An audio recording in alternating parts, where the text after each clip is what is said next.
you. Thank you, everybody, for coming. I'm very thankful for staying here, and we're going to talk about a very interesting and relevant topic. Like before, it was a niche.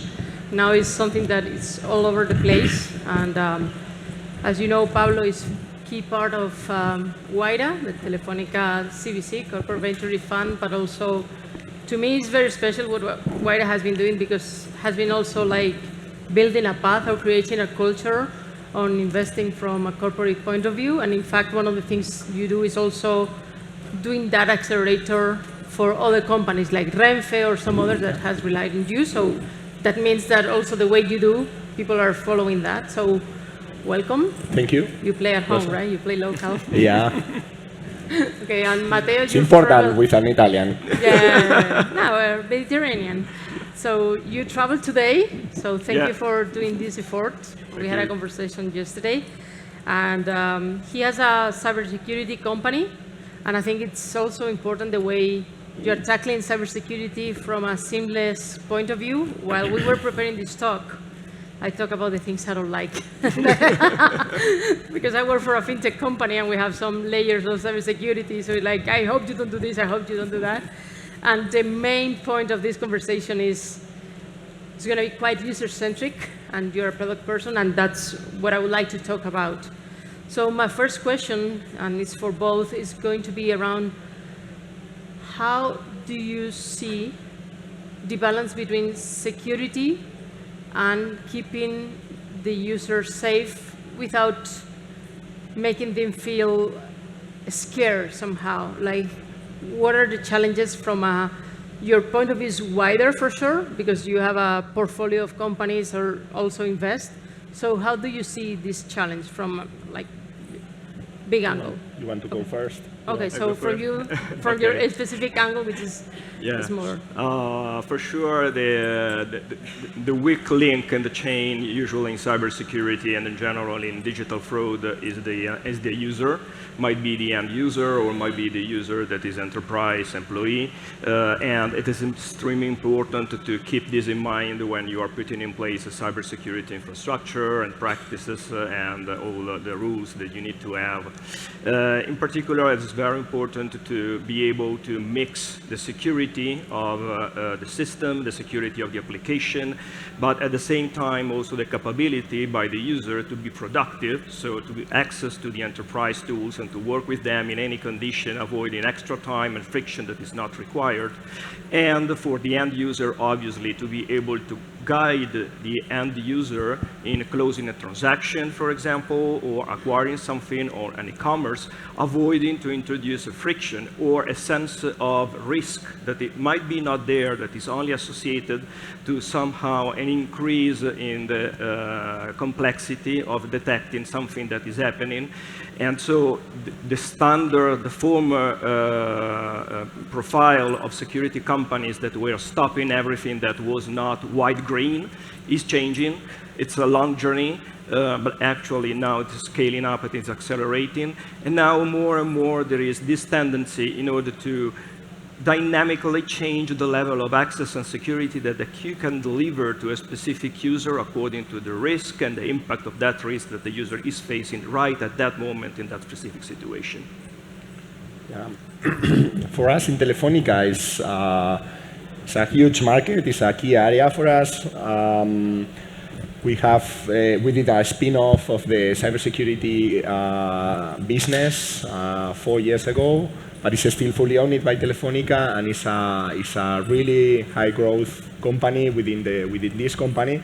And related to the things that you say, I mean, it's a huge market, 200 billion of revenues per year. Not the company, I mean, I'm speaking the cybersecurity market, expected to grow to 300 billion by 2030, sorry. Sorry because my voice is not very good. And yeah, for us, it's very difficult to design the value chain of cybersecurity because it's failure by design. I mean, when you are speaking about fintech or about financial services, you know, you have the score, you have the data, you have the scoring, you have the underwriting in terms of insurance, the go-to-market, and then the customer. In networks, you have the network, the access, the traffic, the stores, the go-to-market channels, and then the customer. But cybersecurity is very difficult. Is designed by jump on this. It's by pirates. So it's for good pirates, but it's very difficult to shape it. Okay. Yeah, I like the expression of the pirates. So when you look for companies to invest, what do you look for from cybersecurity point of view? Yeah. So from the company, from the Telefónica's point of view and from the investor angle, as you said, we are the corporate VC of Telefónica. Wayra, I'm running Wayra Ventures, which is the growth investment area of Telefónica. We invest up to 500,000 euros to 5 million euros, and also we invest in funds. And as a corporate VC, we have two goals. First, the financial impact to our company, DPI, TVPI, IRR, obviously, but also the strategic angle, okay? So it means that we need to look for and to invest in companies related to the business within cybersecurity that we are targeting. So we are not targeting all the cybersecurity market. We are targeting those areas in which Telefónica has a strong right to play. So those areas are the close areas of the network. So the process is quite easy. We start from inside-out point of view, so we start asking to the decision makers of cybersecurity, hey guys, what you are looking for, what are your pain points, what are your needs, and they always said SASE, networks associated to cybersecurity, fraud, APIs monitoring, API protection. IoT's industrial cybersecurity, those are the main challenges we have. But also, as a corporate VC, we need to look for emerging trends as well, and we can't be only linked to the areas that they say. So that's why we are seeing constantly things in the last times related to quantum security, related to AI for security operation centers, things like this. So we start from the inside out and we finish from the outside in. Okay, so Mateo, I would like to ask you about the future, not the future, but near future. What are the trends that we're seeing coming, and at the same time, maybe the challenges? What I mean is that in your field specifically, it's always like the thief and the cop, right? Like the bad doing this, the good doing this, the good. So, like, it's chicken and egg problem. When you think it's solved, start over and over again. Yeah. Okay. So it's a double-sided question because it's all connected. Yeah, the market is controlled by two main drivers. One, for sure, are fraudster or attackers and the threats. But actually, at the same time, there is a strong driver that is related to operational cost and the reduction of friction that eventually is going to bring extra business, or actually more properly, is not removing business that should be there or might be there. Concerning the threats, obviously, there is a general trend related to the increase in mobile security. In particular, we are more focused on external security, so we are managing digital frauds on banks and financial institutions. So we have exposure to all those threats that are related to payments, and we see a huge increase in threats related to mobile malware, to mobile threats associated to scams, and on top of that, we see for the future, it will not take short, probably it will take at least 1 year, even more, for AI, Gen AI to enter, that is going to accelerate actually reduce the time of development of new threats and deployment of new threats at scale. On the side of operational, for sure, there is the gigatrend that has been implemented by many vendors in the space. This is associated to leveraging Gen AI in order to reduce the complexity and try to reduce the time to analyze and understand threats that are coming to an SOC or associated to fraud. Probably we are facing the hype, So we overestimate what is going to come in the future, actually, because the technology of Gen AI is the same one that was there 10, 15 years ago. It's just an increase in the capacity of calculation that we're putting in place. But for sure, we see today, and we will see in the future, an increase in the direction of reducing this kind of operational cost. Another very important trend that has started, is growing, and is going on, is the capability for business to work with cybersecurity. Today, cybersecurity is operating in a specific area, in a specific silos, if we're talking about big enterprises, while business, that might be fraud management or reduction of friction, is in another silos. Very often, these two silos are competing for budget. They are not. They're very different in languages and way of operating. So there is a trend, the nickname that has been on the market for many years, but now we see the possibility that is happening, is Fusion Center. That is the capability by the two centers to work together. There are multiple ways in this might be implemented. There are physical fusion centers or associated to operational and organizational centers related to specific products that might be put in place. This is going to make a big difference because this will make possible to accelerate the way in which enterprises are able to face and manage threats associated to internal and external perimeter. And this is mandatory in a world in which threats are accelerating dramatically. You have to consider that before mobile, in the world of web, there were new threats maybe every 6 months. In the mobile, there are new threats every, let me say, to be positive, 1 week, I should say 1 day. So it's a different pace, a different world. You need to put in place different things to survive. I see. And how do you, let's say, balance this in order not to sacrifice the user experience, right? In Clify, we leverage these because bringing into the fraud management and the identity management, the customer identity management space, all the concepts that are typical of cybersecurity. So we do not trust anything. We keep on collecting plenty of digital information from multiple channels, and we are able to analyze this information in real time.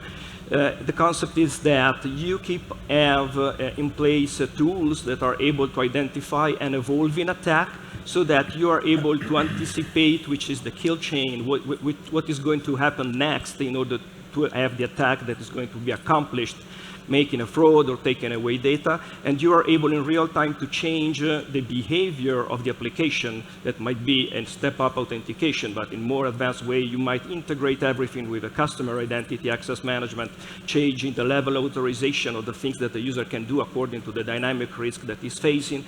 And doing this, you're able to keep the user alive, maybe reducing the amount of things that the user might do, but in any case, it does not have the feel that is under attack. The feeling is that something is not going properly. So today, or in this session, I will not be able to change the bank account in which I'm diverting my money, or I cannot change my password during this session, or things like that. So it's a dynamic tooling, and removing the necessity to address specific attacks and moving into the space of more advanced cyber tools in which you do not know what you need to face in the future. So you just collect everything and dynamically try to identify what's happening. If something completely new is happening, you have the possibility to identify it very quick and put it back in an automatic detection and response system.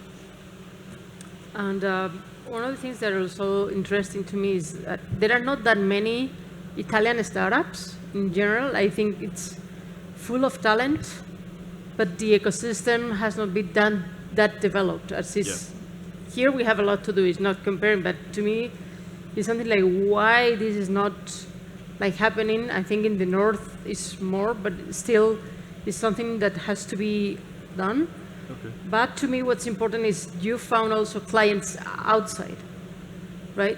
So how do you manage that, like trying to comply with different countries and working with clients that are like Latin America and part of Europe? How is that vision from a company that is European and Italian?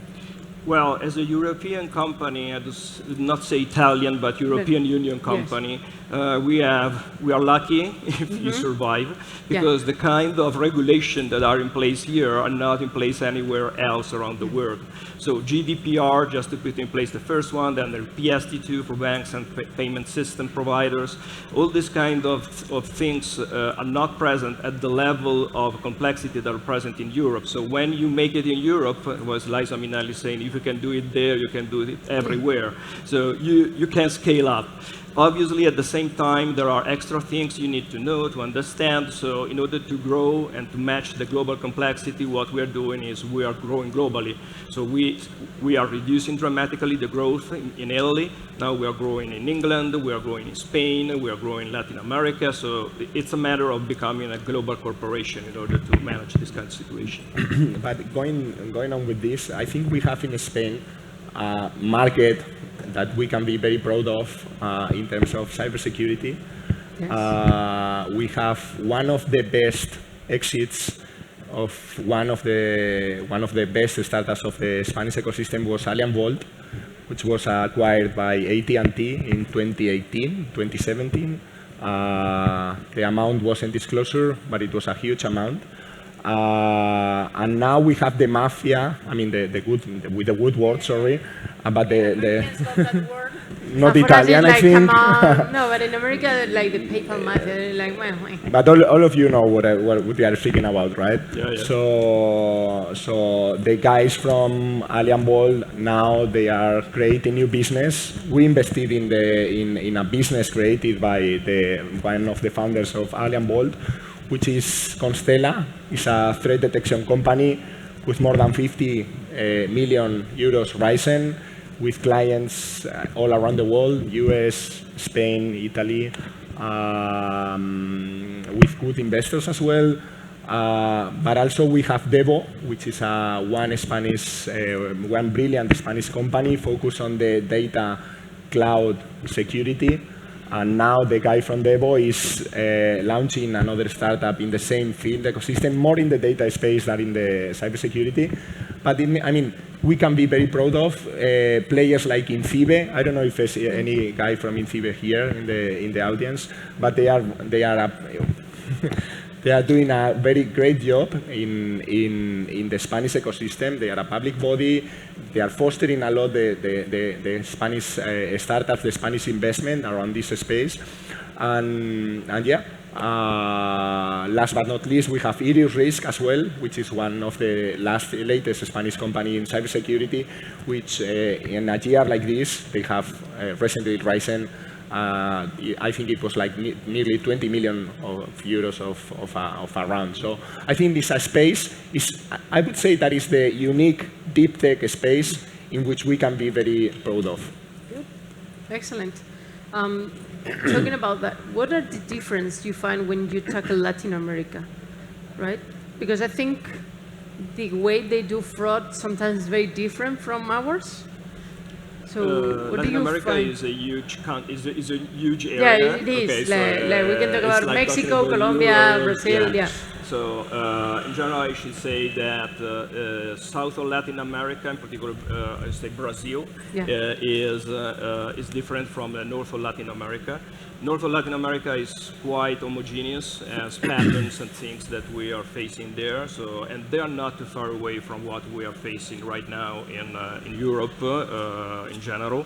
The difference probably is a little bit more in Brazil, in which there are different regulation, and there is a little bit more of availability by the end user to adopt endpoint protection solutions that are not something that people want to have for sure in Europe and North America anymore. Usually the patterns are quite common at global level. There are patterns that are logical, similar, and then they are implemented in a different way according to the kind of regulation or government structure that they have for IDs, for users, for governance of the password or security compliance that might have in place. The trick, according to me, to be able to have a global coverage is to work on the logic of things and try to put in place something that is capable to adapt in a very quick way to the development, to the implementation of that logic in the local environment. You have to consider that there are waves, so things start in a place, maybe attacks start in a place, and then they address mid-size or small-size targets. They accomplish the mission on that target, they tune it, and they start scaling up to bigger targets, and then they go at scale. So this might start in Latin America and move to Europe. This might start from Europe and go into North America. So there are waves all around the world of this kind of threats. Very interesting. We wanted to be user-centric in this conversation, right? So how important is educating the user? Because I think we can put as many barriers, detectors, but at the end of the day, it's like the weakest link of the chain, right? So from a cybersecurity company, I don't know if something you tackle too. I think it starts even just selling, right? Like when you go and explain how you work, they need to understand in which point they are and why they need it. So how do you tackle that educational part? There are stories that any vendor of security can tell you, or fraud management, the price fraud management solution can tell you, which you put in place everywhere. You make, you bring people to the table, teaching them not do this, not do that. If you see, do you want to do this? Don't do it. Don't push OK. Don't say yes. And then eventually you have people contacting. I said yes, I pushed OK, they asked me to change everything, I did it. They asked me the OTP on the mobile phone, and they did it. So yes, handling with the end user is challenging. It is impossible to avoid it. So I am very convinced that it is impossible to stop frauds or to stop attacks. You can manage them. So you can put in place things that brought you in the condition to be able to identify and stop them before they are going to become a big problem. So you will have incidents. You have to face it. It's impossible to avoid it because people are there and you cannot, fortunately, control people like robots. But you need to teach them. On top of that, obviously, in order to manage people, you must be able to have in place something that is able to collect anything. You never know what is going to be bad, because the capability of a person to do stupid things is unbelievable, okay?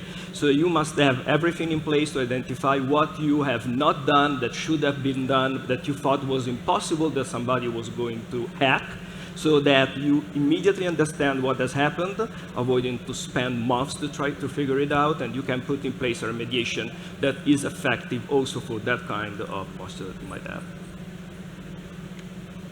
What about you? Yeah, I mean, what is the magic sauce of a cybersecurity company? So if you are focused on the fraud space or in the go-to-market space or this kind of thing, so the magic sauce is to do it smoothly and to do it as Matteo said. So when we analyze a cybersecurity startup, obviously we follow the same scheme that we have for other general startups. I mean, team, valuation, obviously, exit paths, market. But when you need to focus on the magic sauce, and as I was saying at the beginning, the cybersecurity value chain is a failure by design because it's designed to jump the value chain. So for us, the value chain is to do to do it in a smoothly way and without any cons to the go-to-market activity of the products that we sell. Okay. I'm gonna say that I'm like optimistic by default in general, and when I used to write a lot more, like when I was still living in Spain, there was something that I didn't like, but I knew how to hack it and take advantage of that. And it was like, every time I went with a happy story, they didn't really like it. And writing about tech, there's also like an internal job in which you have to be super educational, explaining the whys, the hows, and all that. But at the end of the day, many times they like the story because it was scary. Like there's some neo-Luddites somehow that they don't like tech, or they're scared, and the way they show their scare or their threat is showing that. So at some point it's like, don't go out, they're gonna rob you. And I think that happens a lot with cybersecurity. I know it gives more clicks, okay, somehow it's good for the business. But I think long term it's bad. And to me, I have the feeling that some things has changed. And more, there are more stories on things that were done well. So I wanted to double check with you in order to see if you find also that the vision of the society is changing and they are more aware of that need of like educating themselves on how to use their phones, on how to, what kids can see and not just giving them the phone, or how to like manage your banking, all those things that are important and affect both companies. How do you see? Do you think we are on the right path or we are getting worse as time goes? Young people are by far smarter. So usually when we are thinking about, for example, fraud in particular, it's easier for fraudsters to address elder people because they are less technical, less digital. Younger guys are by far more digital and, let me say, more smart from this perspective. This is the good news. On the other side, the level of data that these guys are sharing, the quantity of information that is available to bypass any kind of security and going to a level that we already see in which I would have do it. So it's impossible to say that it's a scam. Okay, we are there. So there is a challenge that must be faced, and the challenge is can be faced probably only going to the next level of technological development. So the people must remain in the loop. The end user must remain in the loop. It must be aware that anything that they are sharing is going to be used against them in the future. That's good. Yeah, so I think it's, you don't need to do the double check because it's like this. Young people and not that young people like me are following these privacy concerns. For example, one of the main markets using our own data, which is the advertising, like Google, is now full of competitors like OpenAI, Perplexity, things like this that are challenging this market with a proposal based on paying for the service. That is something that 5 years ago nobody was thinking about, you know. So if you are thinking of pay in a if you are thinking on paying by searching, it's because you are thinking also about cybersecurity. So everything is changing around this. Yeah. Okay, so you think we are on the right path, right? For sure. Yeah, but the evil is doing that too. So this will be like the never-ending story, and is the long fight between the good and the evil. So I think we are more or less done. Thank you. Thanks for coming. Thanks for your with the voice, and hope you have a good time during South Summit.